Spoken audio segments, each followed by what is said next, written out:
Good morning, everyone. It's a great pleasure for me to chair this very, very stimulating panel. And I'm sure that after the panel, we will have a civil war among feminists. So the panel is about structural barriers to feminists, to female solidarity and employment. And we have three wonderful young feminists. The order will go like this. The first speaker will be Sara El Masri, and the second speaker will be Rula Al Husseini, and the third speaker will be Carmen Jiha. We will start by Sara, who is going to talk about from Beirut to Cairo, is a model of cross-national feminism possible? So please, Sara, the floor is yours. Okay. You have 15 minutes, unfortunately. I'll just set up my alarm, if that's okay. Okay. Okay. It's not working. Hello. It's not It working. is? No. Okay.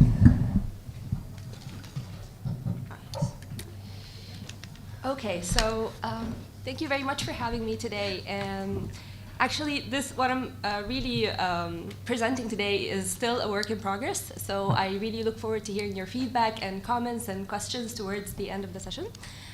Before I start my presentation, I just wanted to share with you also my motivations behind this topic, because it's, to be honest, a made-up topic. I just moved to Beirut 4 months ago. And before coming here, as you might be familiar, the public space in Egypt is getting narrower and narrower for researchers, academics, and also journalists, and people who mainly work in the public sphere.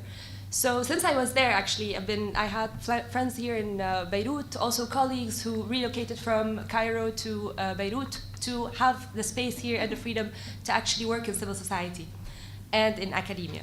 So I was really looking forward to sort of experiencing maybe something like the experience we had back in 2011, until 2013, where there's still an environment for a thriving civil society, academic freedom, and so on and so forth.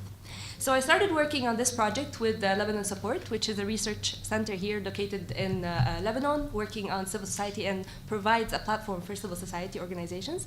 And mainly the project I was working on was to document social, historical, as well as political events here in the feminist movements in Lebanon in the 20th century.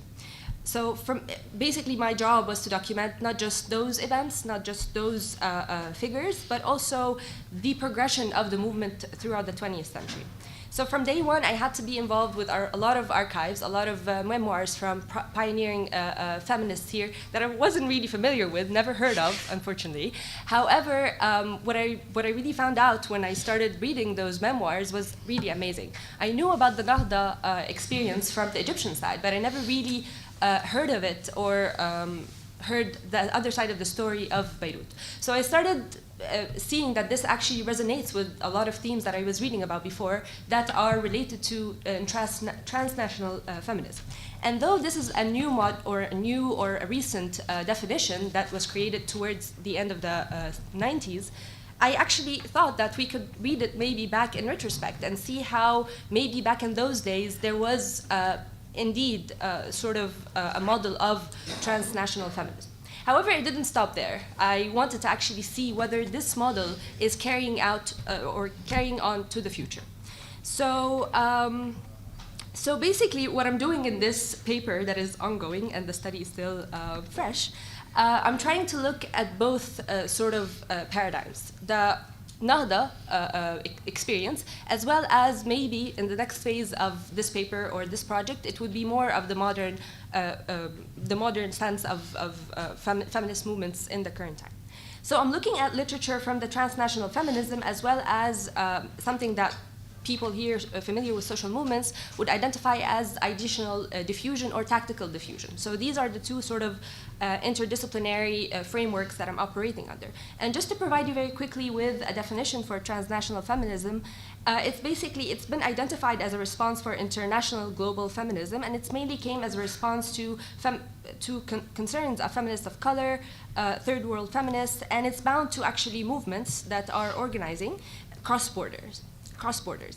And it's basically want to articulate the relationship between gender on the one hand and those scattered hegemonies such as global economic structures, patriarchal nationalism, local structure domination, legal judicial oppression on multiple levels. This is actually the definition I'm using for transnational feminism. On the other side, I'm taking from Ideational and Tactical Diffusion by McAdam and others, this idea about how basically movements share ideas cross borders, as well as some of the tactics they use for mobilization. So they basically found out that this happens through two different ways. One of them is direct relational channels, and the other is non-relational channels. This involves, of course, having sort of the framework of similar languages. The media plays a very big role in this, and actually the print media is one of the most powerful tools. Now, in the modern times, they are doing more studies on social media and other things. So how I wanted to operationalize this question that I had, that is still very broad, and it's actually here. Sorry, it is the title of the presentation. I wanted to look at, so if basically, given the different socioeconomic, cultural, political, and legal realities of the two countries, plus the authoritarian nature of the Egyptian regime, and I'm highlighting it because this is sort of like a different variable in the Egyptian Lebanese case, is a model of cross-national feminism possible today? The first part was actually for me to look historically into the Nahda phase. So I followed basically periodization that has been done by other scholars, such as Rita Stephan for Lebanon and Mervat Hatem, as well as Dr. Islah Hajjad for the case of Egypt. And I followed this periodization where I had to create 5 different periods to sort of help us compare or basically study those movements. And of course, these have their own limitations, but they will help us basically demarcate and chart the terrain of feminist activism in both countries. I hope people were able to read through it because I don't want to spend so much time on it, and I want to take you through actually the results right away. How much time do I have? You still have 7 minutes. Okay, perfect. So my methodology, very quickly, and it's still also developing. So part of it is, as I said before, is the archival research that I'm still at, and the other part is what I intend, hopefully, to do once I get back to Egypt and while being here in Lebanon, is the qualitative interviews for the part about the modern transnational feminism. So I was able to look at different archival memoirs, as I said, and different minutes of meetings, basically pictures, a lot of literature, novels, basically, and production also of some prominent feminists of that period in Lebanon. And the two main elements that I'll be elaborating on in my presentation, the rest hopefully will be carried out later, are two things. First of all, ideas and images of women in press and literature, and the second is actually the creation of Arab unions and conventions. These were the two sort of features that I found in this period where pretty much we can see a lot of the observations that I'm gonna explain in a minute. So for the first element, basically, there was this engagement, and I'm pretty sure everyone in this room is familiar with, engagement that took place particularly throughout or through the emerging women's press. By the end of the 1800s, there was a plethora of women's newspapers that basically were published both in Egypt and in Beirut, in Egypt and in Lebanon, particularly with focus on Cairo and Beirut. And among them were actually the New Woman newspaper back in 1921. This was actually one of the strongest and the most prominent newspapers at that time, and they discussed actually issues pertaining to women, political realities, socioeconomic issues, and so on and so forth. However, like to the part where actually I thought there were some transnational influences happening, were, for example, one of the magazines that were pretty popular was something called Al-Urs magazine, or The Bride. And in this one, actually, the women at that time, they were actually publishing articles about the feminist movement in Egypt. So you could see basically how they were looking forward to having this sort of model implemented or replicated in Lebanon. I looked at the books of one interesting scholar, Nazira Zainuddin, whom I wasn't familiar with, unfortunately. However, she is really interesting because she's also sort of like falls in, I guess, from our discussions yesterday about Islamic feminism. I was really surprised. She has been, and she's taking credit for that on the biographies on her, she was among the first to actually issue this or debate the issue of veiling and unveiling here in Lebanon, even though it was concurrently being discussed also in Egypt at that time. And not only this, but she actually engaged with Azhari sheikhs from Egypt. In her book, you can see that she's addressing some of the Azhari sheikh, and she's actually going tit for tat with them, going line by line on some of the issues and the correspondence that were taking place between them. They wrote her letter, and she responded back. And it's really amazing, even though the language is a bit, of course, it's very religious in the religious discourse. However, when you actually get to see the response from her side, it gets really interesting. So, for example, she responded to the Azhari sheikh saying, those who say women have to have a deficiency in their wisdom and religion, I say to them that it's not the interest of Islamic Ummah, nor is it honorable that half of the nation are regarded as deficient in their wisdom and religion. Not is it in any man's interest to have their mother, daughter, sister, and so on. So this was actually one of the responses she sent to the Azhari sheikh. I take another example, actually, of the literature, and maybe some of you are familiar with it. It's basically one of the primary sources where there's this very interesting picture of Marie Al-Khazin, who is not a feminist figure. She's basically a very normal girl in the north of Lebanon who managed with her sister, I think, or one of her relatives, to take this picture in contestation to actually some of the narratives that were circulated in the Lebanese media at that time, particularly the Lebanese newspapers, that were building on Qasim Amin's arguments. And basically, this reading, actually, that I'm explaining to you, no one really explained it except for, I give the credit to Dr. Yasmin Nabashi, who was able to actually get to those pictures and study them from a feminist perspective. To the other side, basically, to conclude in 2 minutes. 2 minutes, okay. So the other element actually that I want to explain very quickly is basically the creation of unions and conventions. As you may all know, the most famous case is actually the AFU, which is basically the Arab Feminist, the Arab Feminist Union of Women, which was established in 1944 under the leadership of Huda Sha'rawi. However, one case that is not very familiar to a lot of people is what preceded that union, which was a Lebanese union back in 1928. And this Lebanese union progressed into an Arab union that actually put under its auspices Egyptians as well as Syrians. And for me, this was a very interesting piece of information, because we're always sort of like shedding light on the AFU as being this very unprecedented achievement for women. And basically, reading the memoirs of Ambara Khalidi, she was talking about one of the members of the union as well as Huda Sha'rawi and the relationship between them. The member I am mentioning here is basically Ibtihaj Qaddura. And her relationship with Huda Sha'rawi, this is also an interesting dimension that is not very much highlighted.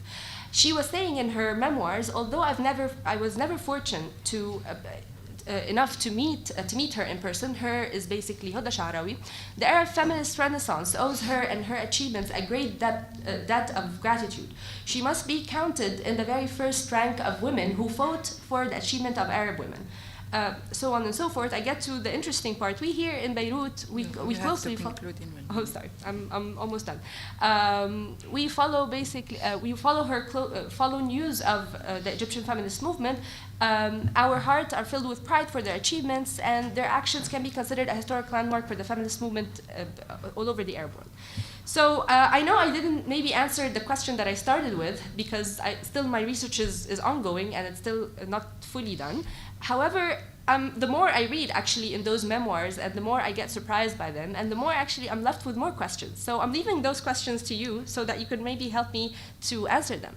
Is it possible to have the same deep engagement of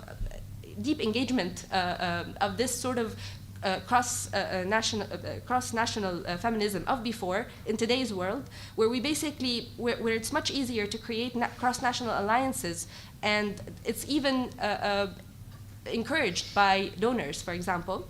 Can we speak today of a cross-national feminism that can withstand the absence of donor-driven projects? Are the manifestations of trans and cross-national feminisms only projected in meetings and cross-national projects? Can transnational feminism move beyond alliances and cross-national networks to being a grassroots movement? Thank you. Excellent. Wonderful. So I hope that Sarah will get feedback from the audience and comments, because as she said, it's a work in progress. And of course, she is dealing with a wonderful study on reconstructing the history of women in our region and their histories, and also the very important question of how to enlarge our power, or how to consolidate our power and build alliances among women in the region. I had to say that, I'm so sorry, Sarah, about that. Sarah is working as a researcher under the Gender Equity Network at Lebanon Support Research Center in Beirut, Lebanon. She is a former adjunct instructor at the sociology unit of the American University in Cairo, and a researcher for the civil society and state repression in Egypt, project based at the AUC's sociology unit from November 2016 to August 2017, under the supervision of Dr. Holmes. Before joining Lebanon Support, she worked as a journalist and then a researcher for several civil society organizations in Egypt. Sarah moved to Lebanon to enhance her knowledge on women and gender-related issues in the region. She has a BA in political science and master's degree in sociology from the University of Oxford. Her main research interests lie within the realm of sociology of the family and gender, with a focus on themes such as activism, mobilization, and repression in Egypt and the MENA, the MENA region. For her future PhD project, she intends to examine the family as an ecology of political mobilization during the time of the Egyptian uprising. So I move now to our next speaker, Rula Al-Husseini, Lund University, who is going to talk about gender and sectarianism, women's political representation in Iraq and Lebanon. Rula is a new senior lecturer, associate professor with the Center for Middle Eastern Studies at Lund University in Sweden. She has previously held positions at Yale University, Texas A&M University, the Graduate Center of the City University of New York, the George Washington University. Her areas of interest include Middle East politics, gender in the Middle East, political Islam and Shiism. And her first book, Pax Syriana, Elite Politics in Post-War Lebanon, was published by Syracuse University Press in 2012. The book, which was based on extensive fieldwork, analyzed power sharing in the Lebanese political system in the post-Civil War period between 1989 to 2005, and examined the role of Syrian hegemony in underpinning the stability of the Lebanese state. She has also published on Hezbollah and on Lebanese Shiism, and is currently preparing an edited volume on this topic. She is also, I told you, civil war. She is also in the process of writing her second book manuscript, which addresses the political representation of Arab women after the 2010-2011 Arab uprising. This manuscript is based on work commissioned by the Center of Women at the United Nations Economic and Social Commission for Western Area, UNESCO, and uses interviews with civil society actors and Arab government officials to analyze the impact of grassroots and external pressure on women's political rights and representation in the Arab world. Rula, the phrase. Sorry, guys. Yes. Thank you. This is not. Yeah, I'm fine. I don't think this one is working.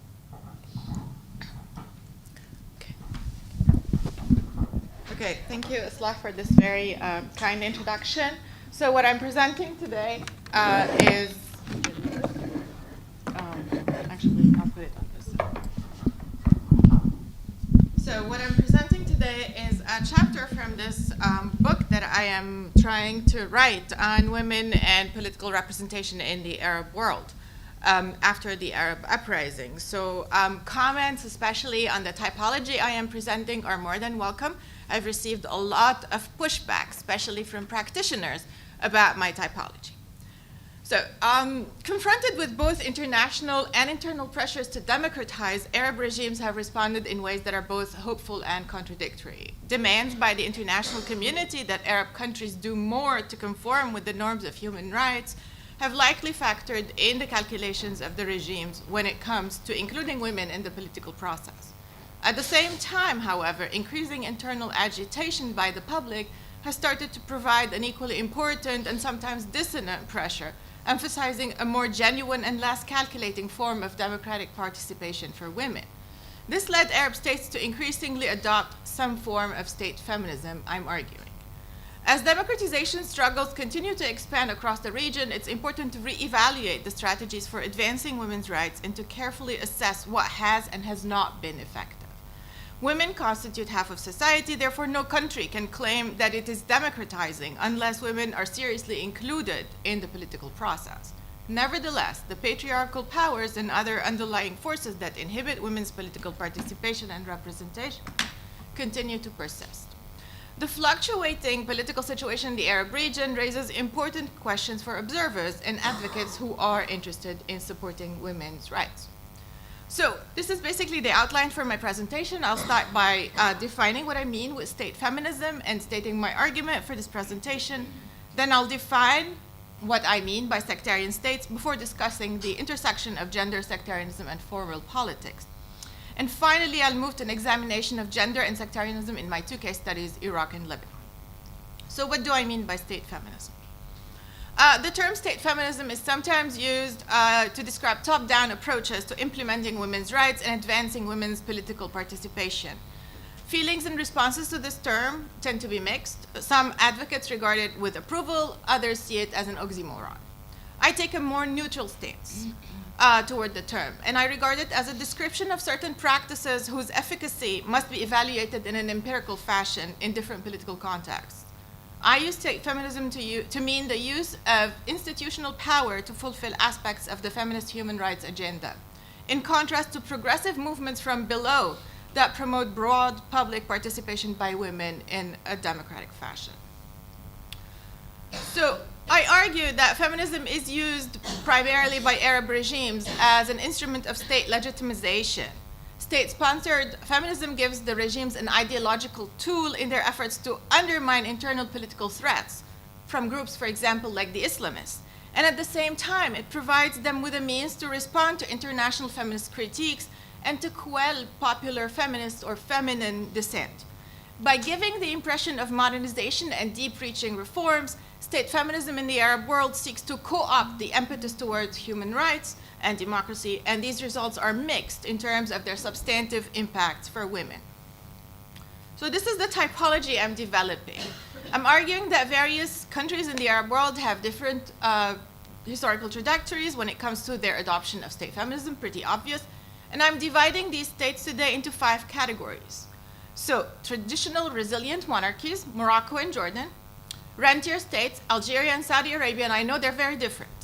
Countries in transition, Egypt and Tunisia, transition to what? We don't know. It might be backsliding to authoritarianism, might be towards democracy. Sectarian states, Iraq and Lebanon, and conflict-afflicted or affected states such as Libya, Syria, and Yemen. And in my book project, I focus on the first 4 categories only.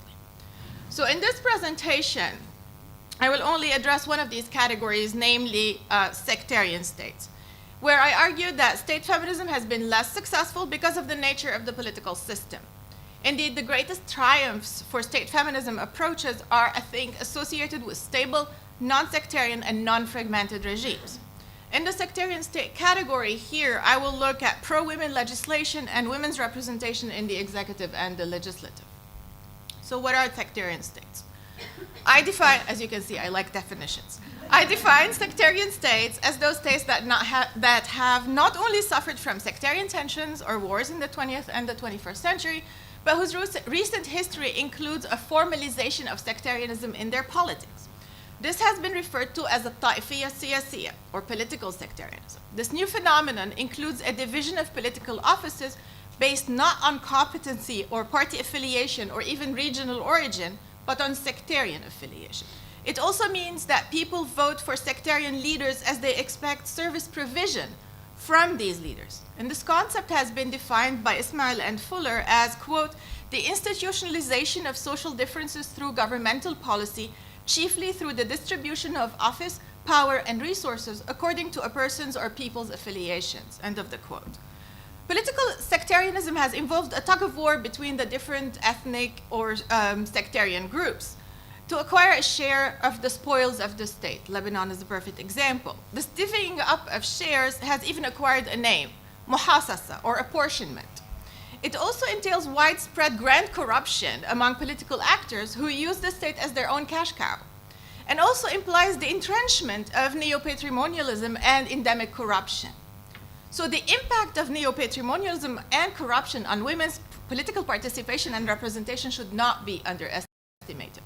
Women often refuse to be associated with so-called dirty politics, as they know that societal misogyny will lead to harsher repercussions for them than those that men face. Patriarchy manifests itself in how female politicians are perceived by the general public and the social requirement that they project an image of moral purity. This is a double standard that does not apply to men and affect women's political representation. So gender and sectarianism. Sectarianism and the inclusion of gender in politics are sometimes seen as incompatible in the sense that, as explained to me by an informant here in Lebanon when I was working on my first book, he said to me, you cannot have quotas for women in addition to all the pre-existing quotas that we have, because that would make the system too complicated. That was his argument. This facile claim hides an entrenched patriarchal reasoning. In a society ruled by religious laws which are interpreted by men, where religious leaders often play important roles, think of the Maronite Patriarch or the Marja'at Taqlid Sistani in Iraq, and where access to state resources is based on clientelistic relations and not on institutions, women are not entrusted with political leadership. And Rosemary Sales has looked at the case of Northern Ireland, and she argues there, quote, sectarianism and the construction of political and social life around community loyalties has been a powerful force in maintaining women's subordination, end of the quote. So really an example from outside the Arab world. So Lebanon, and I'll go over this very quickly. I think this audience knows the case very well. Women, you have 6 minutes. I have 6 minutes, okay. We've had the first to vote since 1952, and after the Taif Agreement, we've had never more than 3% of female representation in parliament. And since 1952, we've had only 17 women in parliament. As we all know, the female legislators are often wives or daughters or widows or sisters of male politicians. They have no political programs of their own. They don't possess an independent constituency. They do not push for female-friendly legislation in parliament. So we can see them as representative of their sect and of the male politician for whom they act as agents, not of women in general. In the executive, we've had women in only since 2004, so after the Civil War, the number of female ministers has never been more than 2 to 3. And they're known to have been chosen by a particular male politician who plays an important role in the sectarian distribution in the country. They have not left any political imprint. They have not been able to run for office afterward in their home district. They have no political clout or constituency. So it is family linkages and clientelistic relations rather than competence that have determined whether women are included in the political process or not. Neo-patrimonialism has been the main reason for women's inclusion in the legislative and the executive in Lebanon. Now, As the state is relatively weak in Lebanon and state interests have been hijacked by different sectarian interests, state feminism has never been employed by the Lebanese state as a way to shore up its credentials or to project an image of reform or modernization. And one of the many paradoxes of contemporary Lebanon is its very westernized looking, a liberal female population juxtaposed to a very patriarchal and archaic law system. These issues are still ruled by sectarian interests. I think the Iraqi case is much more interesting. So we've moved from a supposedly secular state under Saddam Hussein to a sectarian state in post-2003 invasion period. We see also a shift in the form of state feminism employed by the Iraqi state. The scholar Zahra Ali outlines two periods in Iraq. The first period of state feminism, she outlines it as being from 1970 to the mid-1980s, and clear state policies were promoted to push for women's rights. So this is when the Iraqi constitution declares its desire to liberate Iraqi women from backwardness and from colonialism and to guarantee the equality of the sexes. Women were granted the right to vote in 1980.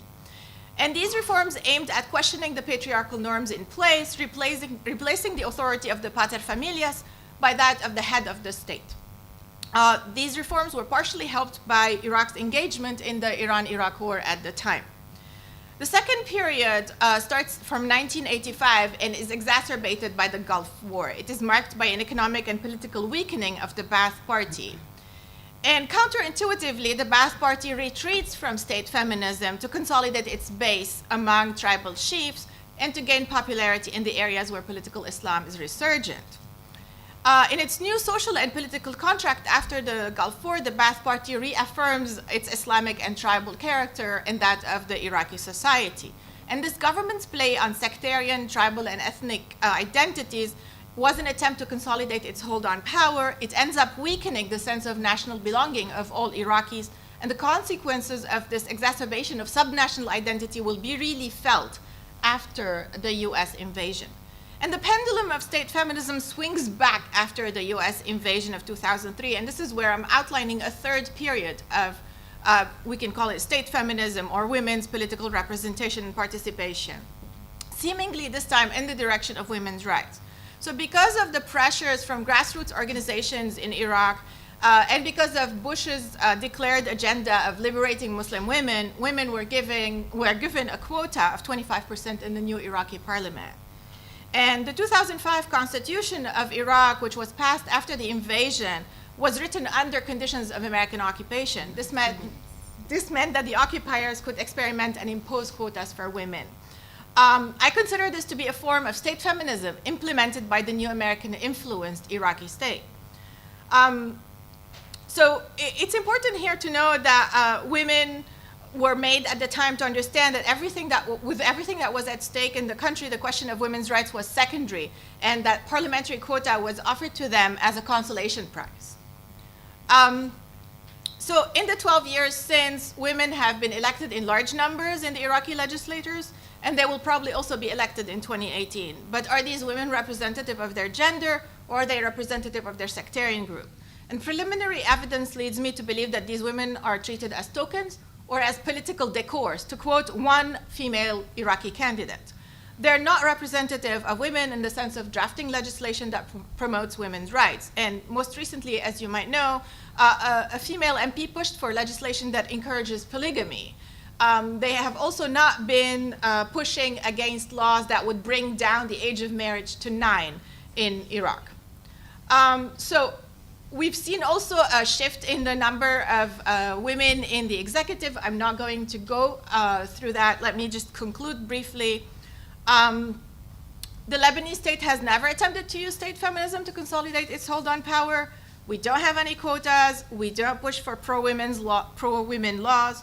And the end result is 17 women since 1952 in parliament, a handful of women in the cabinet, and all these women beholden to the men in their family or to male sectarian leaders. They're not representative of women's interests.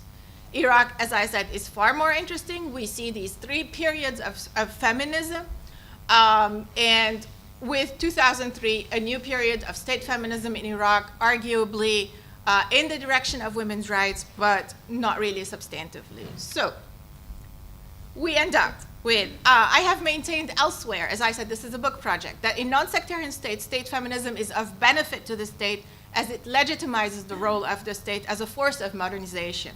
To the extent that the leadership of the state wills it, this modernization may even benefit women.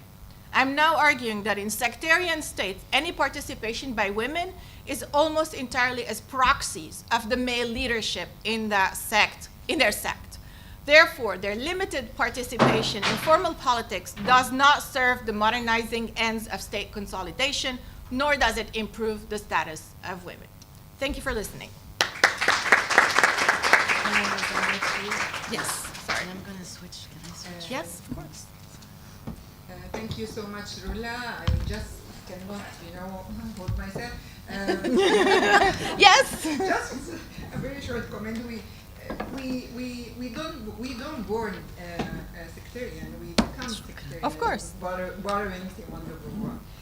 I hope that Rula's paper will stimulate fruitful discussion about her theoretical framework on her historical approach to build the case for the sectarianism in both Lebanon and Iraq. Our next speaker and last one is Carmen Jiha from the American University of Beirut. She's going to talk on sectarian power and sharing sectarian power sharing and the myth of women political empowerment in Lebanon. Carmen is an assistant professor of public administration at the American University of Beirut. She teaches courses on public management, organizational development, and civic engagement. Carmen's research on gender equality focuses on the influence of political systems, particularly power sharing, politics on women's political participation and representation. She also works on power sharing, civil society, and protest movements in the Arab region. Carmen is the author of Civil Society and Political Reform in Lebanon and Libya, published by Routledge in 2016. In addition to her academic career, Carmen has a decade of experience in the development sector, having worked with grassroots movements, governments, UN agencies, and NGOs in Myanmar, Lebanon, Tunisia, Libya, Saudi Arabia, Kuwait, and Iraq. She has advised and consulted international and local organizations on issues including social cohesion, constitutional development, voter education, and women political participation. She holds a PhD in international relations from the University of St. Andrews and a BA and MA in public administration for the American University of Beirut. She has been a visiting scholar at the Watson Institute at Brown University in summer 2015. She will be hosted a visiting scholar at the Weatherhead Center in Harvard University for the spring 2018. Carmen is a member of the National Commission for the Lebanese Women. Carmen. Thank you, Isla. I just realized that my biography should let me say before I present this research, guilty as charged. So it's difficult to present this work. First, I want to say that this is part of, as well, an ongoing research. I leave tomorrow on my sabbatical, and so all feedback, whether now or over coffee, would be welcome. The main data collection from this project was funded by the Knowledge is Power project at AUB, and I want to thank Professor Charlotte Karam, who's here today. The project benefited a lot from methodological feedback, theoretical framework, and whatnot. I'm also doing a similar project looking at gender and like civic education programs. And so this type of work, the research I'll present today, falls into two types of framework and two types of potential implications. One is on a critique of democracy promotion and donor aid, and the other is on power sharing and sectarianism. And for both, I'm trying to look at new institutional theory and look at both pedagogy, program funding, a question of donor influence over the content of women political empowerment, but also on pathways and the way that norms are gendered and not gendered in the case of Lebanon. So these are two, not conflicting, but like confusing. And so the title is Sectarian Power Sharing and the Myth of Political Empowerment, Women's Political Empowerment. And the presentation will look briefly at research methods, and I want to focus really on points 3 and 4, where I look at the logics of women's political empowerment and the real challenges that the data shows. And I've picked some qualitative quotes which I think follows nicely after Rula's presentation, that really like sort of zooms in at the experience of the case of Lebanon and then try to look a little bit more macro. So just some snippets. I'll not discuss the background. I think Rula's presentation discussed well the background. Just to say that power sharing and sectarianism put together creates a really path-dependent outcome on patriarchy, but it also creates a lot of informality in decision-making, right? So decision-making in politics is secretive, it's done outside of state institutions, and it is about dividing shares of power. So this is really a system that is not easily accessed by men and by women alike. A very particular type of men end up accessing this system. And so the question of politically empowering women becomes even more problematic. Like I said, this presentation, but I'm also looking at other types of presentation, really looks at how path dependence, and I quote Mahoney and Snyder on this, is premised upon the assumption that really historical decisions bind and create very limiting options for change in that system. And so it becomes very difficult, it's strategically difficult to include women in a system that has historically, since the Ottoman Milli system, left women out of decision-making power. Researching the myth, I looked at programs on women's political empowerment. I'll not name them, but I'm happy to talk about them. I participated in designing a few, and I'm guilty as charged, that worked on women political empowerment. So I took the manuals, the literature, some of the tools, some of the topics, and really looked at what are these programs trying to teach women. And I also spoke to around 45 women that participated in this program, but also through the KIP project spoke to around 27 women who've tried to be in politics in Lebanon. So a little bit more biographical. How did you join? Why did you join? What happened? And I really tried to put these categories together. And I argue that there's like 5 logics in these types of programs that I've picked up, and I want your feedback on. First, women are less informed than men about their rights to participate, and so they're underrepresented. They don't know. Even if women wanted to be represented, they're not capable, they're not trained of doing so. They can't. But if women work hard and acquire certain skills, they can and they will succeed. But they really have to work hard. There's no difference really between men and women, but women just need to learn to campaign better. So it's not about having more women, it's about having women do a better job trying to access power. And the last one is not having enough women in parliament is just, it's not democratic. Like, this is why we need more women. It's not necessarily because women are better, but because they can and they should be represented, right? So it's very normative.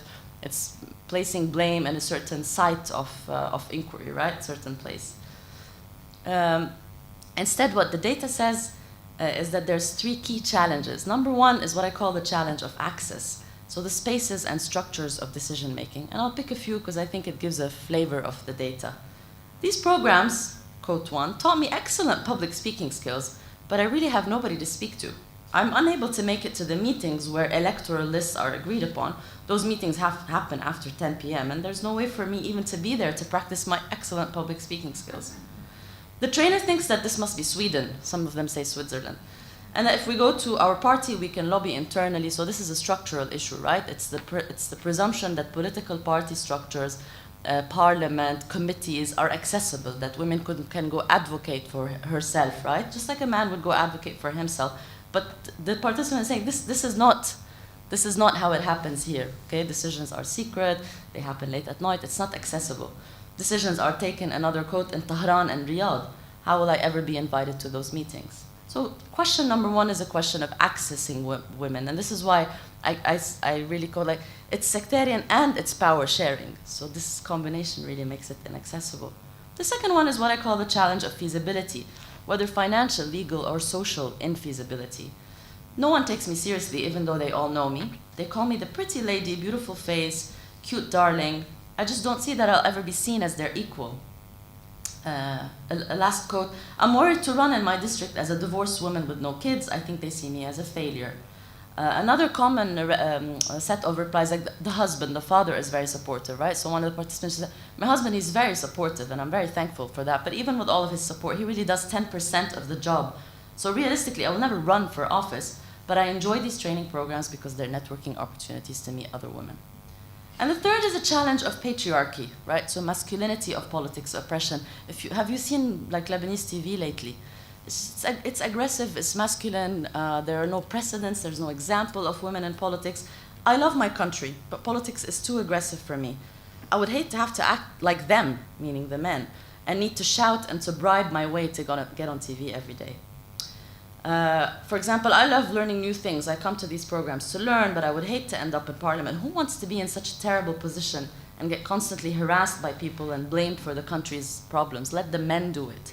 Okay? This research takes place perhaps less than a year after the garbage crisis in Lebanon. Okay? So people are throwing garbage bags at the women. Say, I don't want to do that. I'm happy working in an NGO, in academia, in the judiciary, where women are up to 50% female judges. They don't want to be in parliament. Trying to theorize this, so I theorized the myth of women's political empowerment, first as a tool, and I promise I didn't read Rula's manuscript, for legitimizing sectarian power sharing, encourages women to participate without giving them a voice and a seat at the table. You know Hassan Nasrallah, but perhaps you don't know the ambassador male with a picture of a female behind him, saying we need for women to participate. And of course there's all this literature around legitimation and legitimization, right? Like I said, I'm doing a project on civic engagement and whatnot, and why should people participate? There's a reason why there's this participatory push for women to participate, but without necessarily giving them a seat at the table. And in the larger research, I look at post-war, the Ta'if agreement and whatnot. So all key decision-making seats have not been given to women. Second, criticizing these programs as an approach. It is disempowering of Lebanese women in general, and specifically of women seeking political office. So the narrative is, you're not good enough, you don't know how to campaign, you can't speak, you don't know how to manage your time. If you look at these programs, it's like time management, public speaking, planning. So it's very disempowering.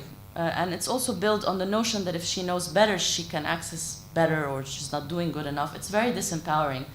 As a program, I argue it is donor-designed, largely normative, and very much ill-fitted to the case of a sectarian power-sharing system.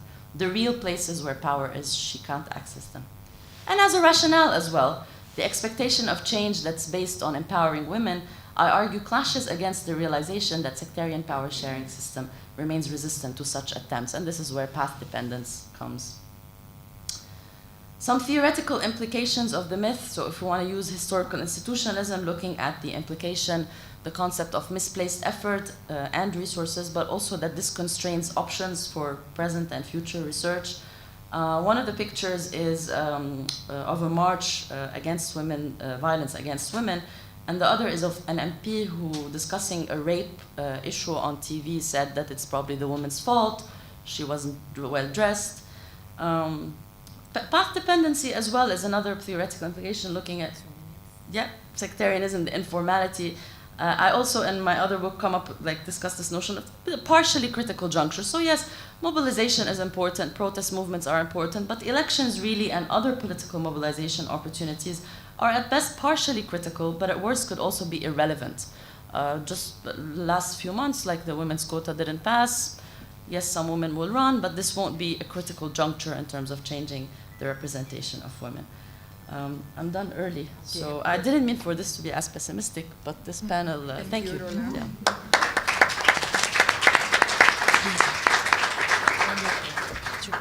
Thank you. So we have 3 speakers, and we have something like almost 7-8 minutes for discussion, because the following panel is supposed to start it's at enough, no?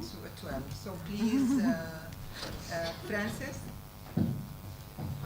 Thank you for the panel. I just have a quick question for Sarah, and then a comment for Carmen. So Sarah, the thing about one thing I'm curious about, I'm curious, is we're at the 100th anniversary of the Bolshevik. And when we say transnational, international, there's a way that if we think even a bit more historic, I'm literally curious about the 1920s and the 19-teens in the region, okay? Which obviously it was under various colonial, it depends on where you are, what the system was, and the Ottoman Empire didn't really end until 1924. But I'm actually curious about whether anything was going on that was internationalism, like feminist internationalism, right? because before international meant the League of Nations and then the UN, and then we had to have like the things that were not that. You had an internationalism that was like that, even pre-Soviet Union. So I was wondering if you'd run into anything like that kind of way of engaging, at the same time that people were engaging with Zionism and colonial, all these other things. And then for Carmen, I'm sure you do this in your bigger work, but the elephant in the room is the assumption that the donors want, that the donors want democratic systems, or they give a shit that it's a sectarian.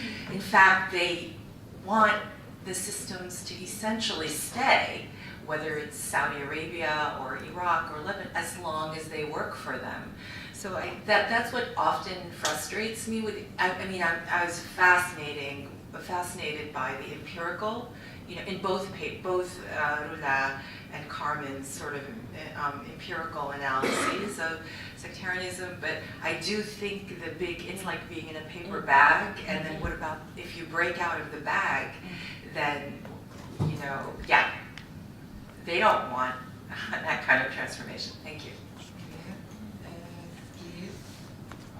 Yeah. Sorry. Just a very quick question to Carmen. Hi, my name is Marla.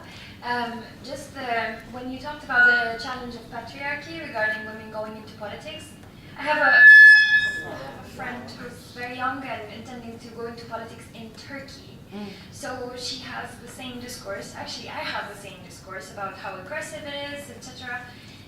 Does anyone consider changing that? I mean, just changing the face of politics, not necessarily by just having an equal number of men and women, but just changing that aggressivity, basically turning.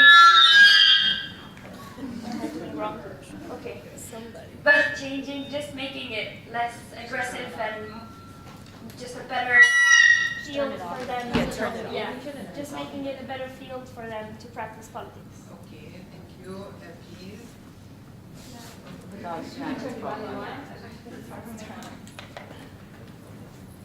Keep it away from your. Yeah. Yes, my question is relevant to that. I wonder, for the last two presentations for the women parliamentarians in the sectarian system, was it not possible for any women parliamentaries in the history of Lebanon or Iraq after the current system to cross their boundaries, sectarian boundaries and identity? So was there any women parliamentarian who defended women's rights or human rights, even though they knew that they would be criticized by their own sects?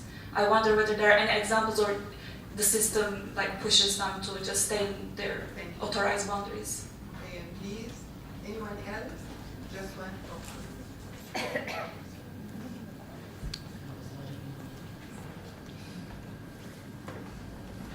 Yeah, thank you for three very. So thank you for interesting presentations. I just wanted to, add to what was said before. This whole idea of donors, not just, of course, I don't think anyone in this room really believes that they have a genuine intention to change the world. But also, I think the criticism can be pushed even further to the very model of the workshop, which we have seen in the case of Lebanon as a sectarian power sharing. We've seen a lot, it's like peace building. All these workshops about peace building, let's bring people together, they will realize they're all the same, they will start loving each other. So it's infantilizing in a way. And it still deals with, I think a criticism on even the way it's done is also beneficial. Rula, I wanted to just ask you if you can say a bit more, because on the comparison between, I agree that Iraq is maybe richer somehow, but I think the interesting aspect in comparing the two is that both are the structure of the state is sectarian. I totally agree. It's a process of sectarianization and not just sectarianism. But I think there's a crucial difference in the system between corporate consociationalism and liberal consociationalism, which I think is something to look into in this specific case, because in Iraq, the seats are not necessarily predetermined the way they are in Lebanon. So I wanted to hear more about this. Okay. Thank you. He's here and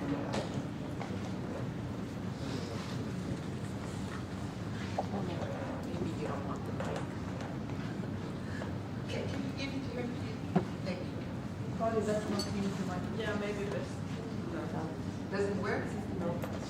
Just speak up. Okay, speak up. Speak up. Thank you very much for the excellent presentations. My question is for Sarah. I really loved going back to history and because I have very limited information about that period of time. So what is striking for me through the presentation you gave and what we heard yesterday from other presentations is that all of the feminine figures or the feminist figures of that period were very much into the framework of Islamic feminism, and they were going back to criticize the male dominant discourse, but they didn't really go outside of the box or try to adopt a more liberal line of thought. So is that true? Was there some silent voices where some women really adopted a more liberal way of thinking, but like the women you showed in your presentation, dressed up like men, or yeah. Oh, thank you. Huda. So thank you for a fantastic panel. I just wanted to bring up this issue of, how quotas, the whole issue of quotas of women is probably one of the most controversial, contentious issues amongst feminists in the entire world, right? And there's always this, and I always think about how do we talk about quotas. I'm a believer in quotas because whereas of course quotas can bring the worst women to parliament, but then I call a parliament free of women is ridiculous, right? So you have to look at these two things together at the same time. And I always worry about how, as feminists, we are extremely, we practice the moral purity criteria. We apply the moral purity criteria when we talk about women in parliament. And we don't really, all these men represent sex, right? But we're not blaming, somehow we're accepting that as the norm. But then when women, so I just worry, you see what I'm getting. So this business of women not representing women's issues, of course, and we have so many examples of that. But I wonder how we can problematize this approach, because first, we're applying to a standard that we do not apply to men, so unfair. So we have to go beyond that. And second, I think we need to have differentiated stories. So I'm following up on this question here. So were there other histories? Are there stories of women who've managed to go beyond their sex, for example, and therefore maybe this little story created something that was different somewhere? I don't know, I'm just asking. So, but this issue of quotas, I just want to... Thank you. Okay, so the three of you have less than 2 minutes to answer all these questions. I'll give 1 minute to each one. Each speaker, please. So we start going to Yeah, well, I think I'll be the shortest because actually for Dr.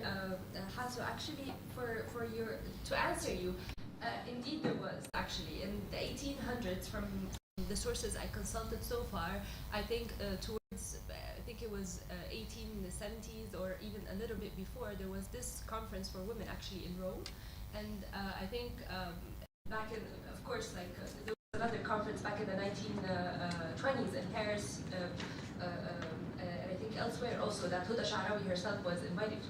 But it was very interesting that when I tried to look, because some of the sources I had, they were actually mentioning they were trying to document the achievements of women in their particular context. So, for example, I consulted a source by Zainab Fawaz, who used to actually write biographies of other women who made sort of achievements.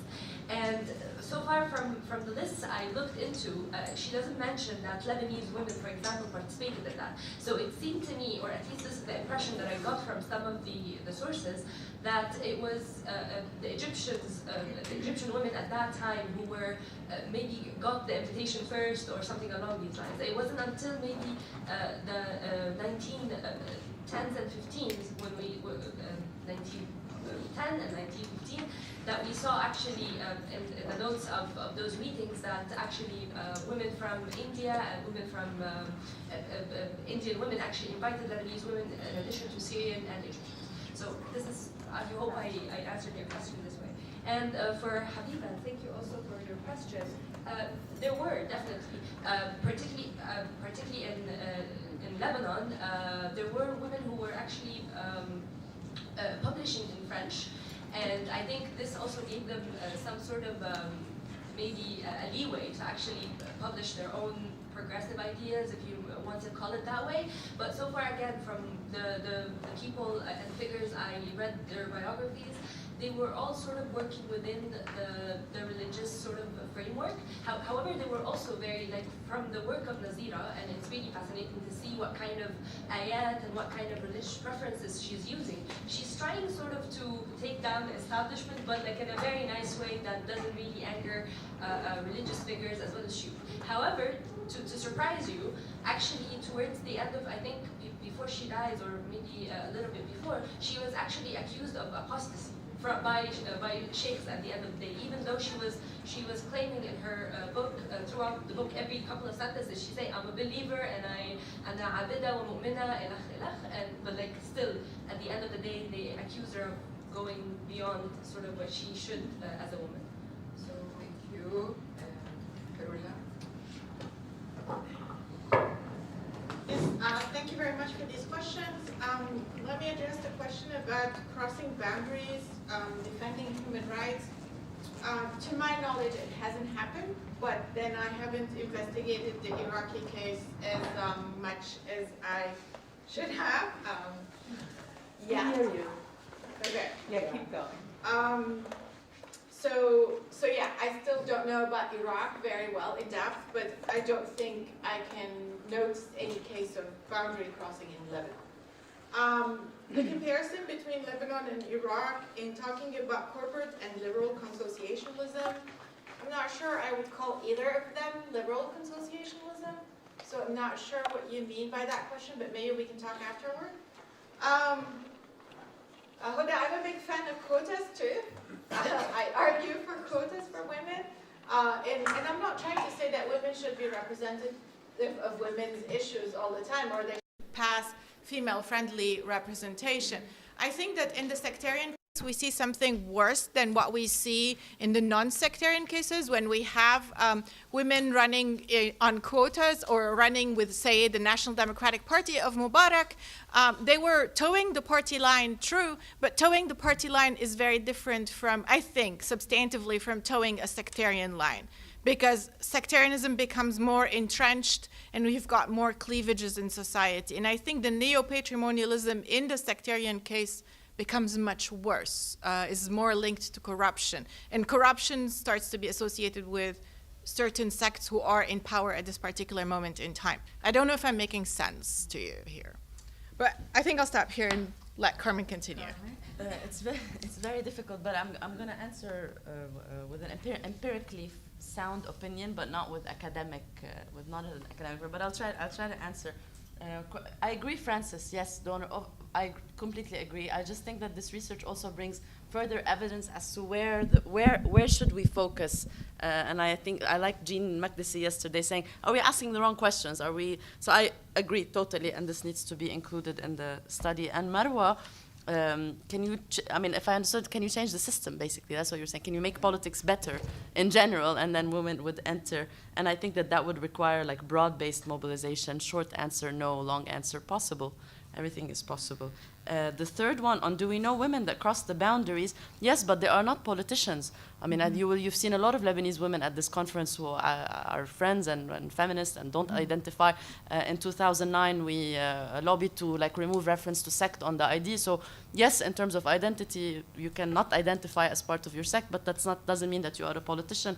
And we don't know any Lebanese women politicians who have done that. In fact, we have a male minister who represents women's issues in parliament.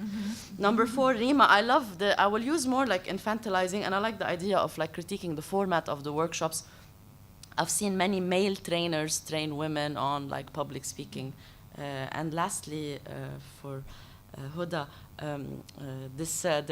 the argument of moral purity and competency seems only to apply to women.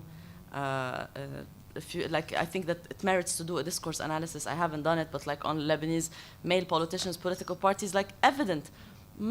We don't have competent. ما بنعرف نساء كفؤات. هذا ببلد تقطع فيه الكهرباء. I'm gonna go off. I mean, as if men are competent who are governing this country and who put us through war and garbage crisis. So I completely agree. But still, I would still advocate in my capacity as a non-academic for a quota. It's still better than having no women. I totally agree, and I thank you. It's been very valuable. Thank you. And I thank the three wonderful speakers, and I give the floor to the following panel. شكراً.